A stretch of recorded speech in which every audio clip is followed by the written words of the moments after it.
रघुवर सरकार के 5 मंत्रियों के आय से अधिक संपत्ति के जांच के फैसले हेमंत सरकार ने कैबिनेट के माध्यम से लिए, लेकिन इस फैसले पर अब बीजेपी ये आरोप लगा रही है कि ये बदले की भावना से कार्रवाई है।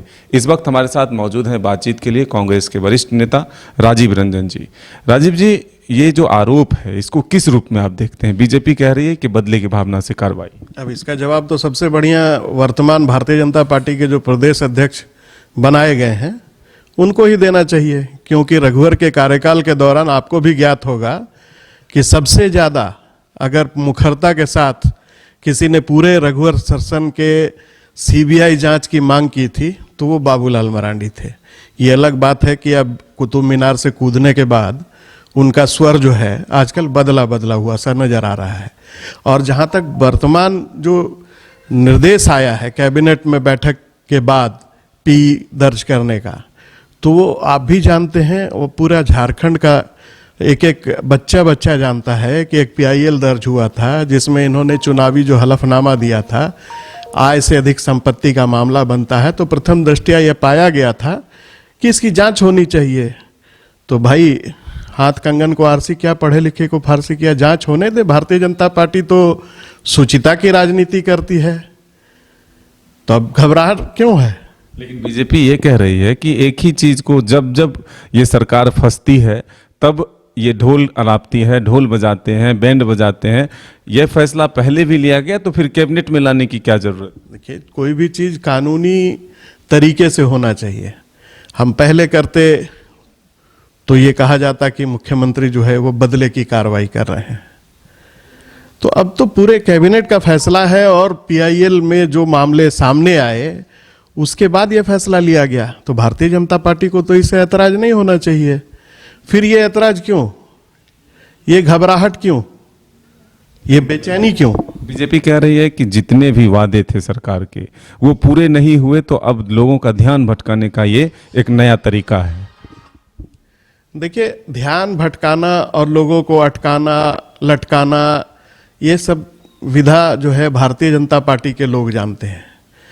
आपने कहा ना कि अभी ये फंसते देख करके जो भारतीय जनता पार्टी आरोप लगा रही है, तो भारतीय जनता पार्टी सबसे ज़्यादा इस बात में माहिर है कि कैसे ताली बजाया जाता है, कैसे ताली बजाई जाती है, कैसे दिया जलाया जाता है।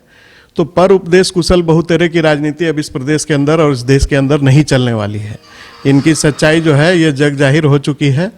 अब सच से इनको भागना नहीं चाहिए, सच का सामना करना चाहिए, जांच हो जाने दें। एक अलग सवाल है, बीजेपी के अब नए एक तरह से कहें तो विधायक दल के नेता चुने जाना है आज, तो इसको आप किस रूप से देख रहे हैं कि बाबूलाल मरांडी का जो मामला विधानसभा के न्यायाधिकरण में लंबित था, तो अब एक नया चेहरा ला रहा है बीजेपी? देखिए, हम तो पहले से ये कह रहे थे कि क्या भारतीय जनता पार्टी के अंदर नेताओं का टोटा हो गया कि जिसको कल तक फ्यूज बल्ब बताते थे आज उनसे ही झारखंड में रोशनी का भरोसा कर लिया है। तो अब इस बात का जवाब तो भारतीय जनता पार्टी को बेहतर देना चाहिए। आज इतने दिनों तक अगर किसी को नेता प्रतिपक्ष नहीं बनाया जा सका तो इसके लिए दोषी कौन है? भारतीय जनता पार्टी है। जो व्यक्ति भारतीय जनता पार्टी के विरोध में चुनाव लड़ करके आया, उसका मामला विधानसभा के न्यायाधिकरण में लंबित है, और ये किस बात की जिद है, किस बात की जिद है कि उसी को बनना चाहिए? कई मामले जो हैं इस निर्णय के कारण अटके रह गए। लेकिन एक आरोप और लगता है बीजेपी का कि सरकार रोजगार देने के मामले में विफल रह गई, इसको किस रूप में आप देखते हैं? देखिए, ये बातें सिर्फ कहना जानते हैं, करना नहीं जानते हैं। इस सरकार ने पूरी संवेदनशीलता के साथ नियुक्ति नियमावली की तमाम विसंगतियों को दूर करते हुए रास्ता साफ किया है, और ये रास्ता साफ होने के बाद अभी नियुक्तियों का द्वार खुला है। किस प्रकार से इन लोगों ने तो 20 वर्षों के दौरान इस राज्य के नौजवानों को सिर्फ अटकाने भटकाने और लटकाने का काम किया, और जब भी सरकार ने यहाँ के लोगों को अवसर देने का काम किया तो किसी न किसी माध्यम से उसको कैसे रोका जा सके, ये इनकी नियति रही है, इनका नियत रहा है। तो झारखंड के नौजवान इस सच्चाई को भली भांति जानते हैं। अभी देखिए, नियुक्तियों के बाढ़ लगी हुई है। अभी लगातार जो है विज्ञापन आ रहे हैं, लोग नियुक्तियों में भाग भी लेंगे, नौजवानों को अवसर भी मिलेगा, झारखंडियों को अवसर मिलेगा। मानसून सत्र शुरू हो रहा है, सरकार उन विधेयकों को फिर से ला रही है जो कि राजभवन से लौटाए गए थे। उसमें महत्वपूर्ण है मॉब लिंचिंग विधेयक, फिर उसके बाद 1932 आधारित स्थानीय नीति, नियोजन नीति, ये तमाम जो वापस किए गए थे, इससे कितना लाभ मिलेगा जब ये फिर राजभवन तक पहुंचेगा और ये कानून का रूप ले लेता है तब?